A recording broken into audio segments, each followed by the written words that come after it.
Hey everybody, Lance Martin again, Coldwell Banker Town and Country. We just wrapped up our interview with Manfred Keil from Claremont McKenna College. Thank you, excellent job. So again, as I mentioned earlier, actually as you're going to see when we roll the video here the next day or so, this is Manfred's first time at our market forecast conference, so we're definitely going to be inviting you back next year, by the way. Thank you. Might have been a question about that at the end. So at any rate, so here we are. We're on part two, I guess day two, if you will, of our 2020 market forecast plan B part two. So you just wrapped up. You went longer. You said you were going to get it done in 45 to 50 minutes. We think you were an hour and 10. Yeah. So little different than what Chris had to say a week ago, which by the way, I think this Time flies when you're having fun, it right? It does. There you go. But also, I think this is important to put this in context. And under normal circumstances, I don't think it would matter 1 week between one economist doing a presentation and another. But Chris Thornburg spoke a week ago. Here we are today, March 25th. Little bits changed. I mean, A lot has changed. So give us a little summary of what you just went through in the last hour. So I wanted to say things look bad at the moment. And it doesn't matter if you look at it in terms of forecasting, in terms of a horizon, or what scenario you want to put. The question is, how fast are we going to get out of this? Right. And so my summary basically was there are two scenarios.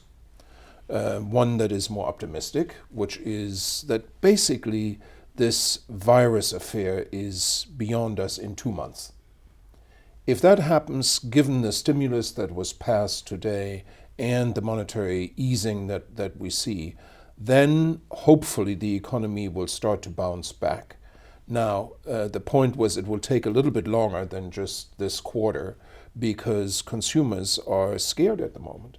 Consumer confidence will go through the basement, and it will take time for them to start vacationing again.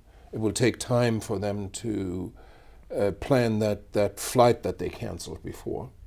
And so it will take another quarter to come out of it. If this happens, together with a vaccine coming on within the next 12 months, then we should be out of this by the last quarter of this year.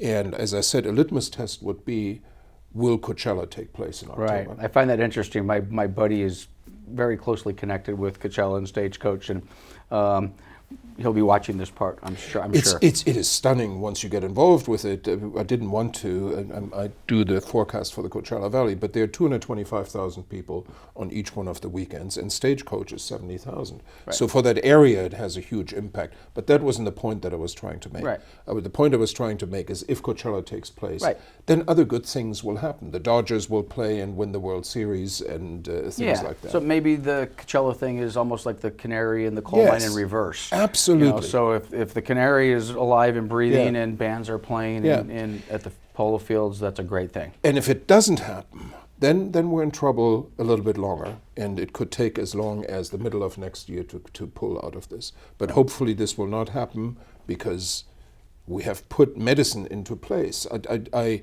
referred to the economy as being the equivalent of a boxer who's been put into a coma. And the first thing is let's figure out when it is time for him to wake up. And then it will still take time for him to leave the hospital, right? And that will hopefully be the third quarter of the year, so we won't get as much of a bad hit. Things will recover slowly. Right.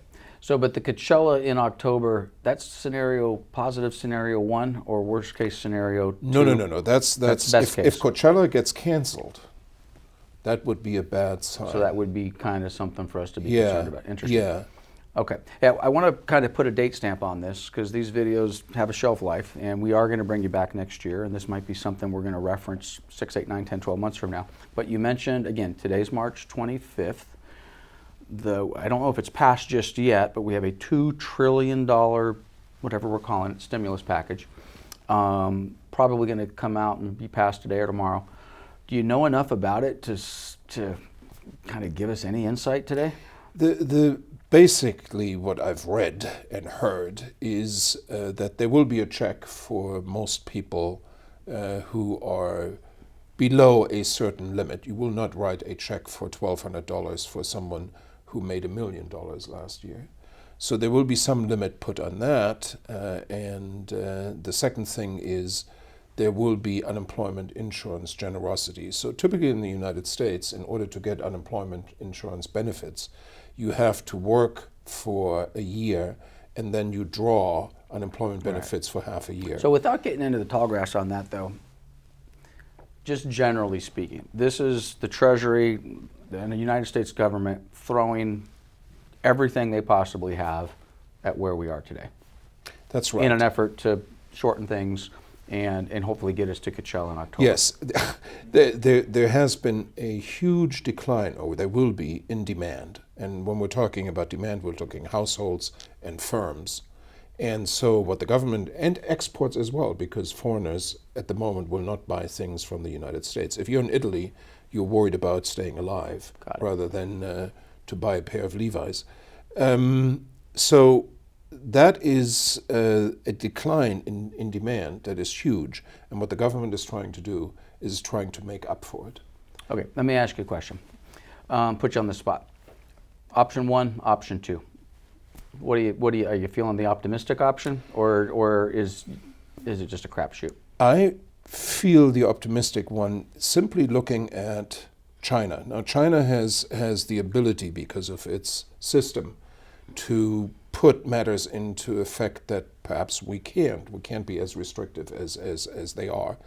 Nevertheless, it took the Chinese basically 2 months to get out of this. I mean, the first onset, the first patient was in December, but really the onset in China was the end of January and February, and they're coming out of it now. There is movement outside of Wuhan.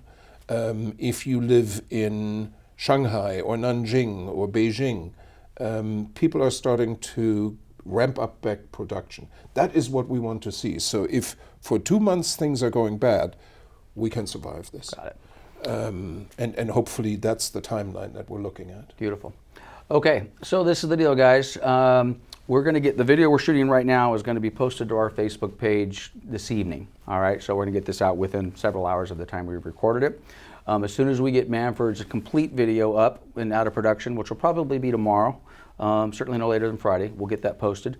It is different than Chris Thornburg's. So for those of you that were looking for two guys saying the same thing, there's a lot of similarities, but it's certainly different. So keep an eye out for the full-length video here within the next 48 hours or so. And again, thank you for watching, and we will be seeing you soon.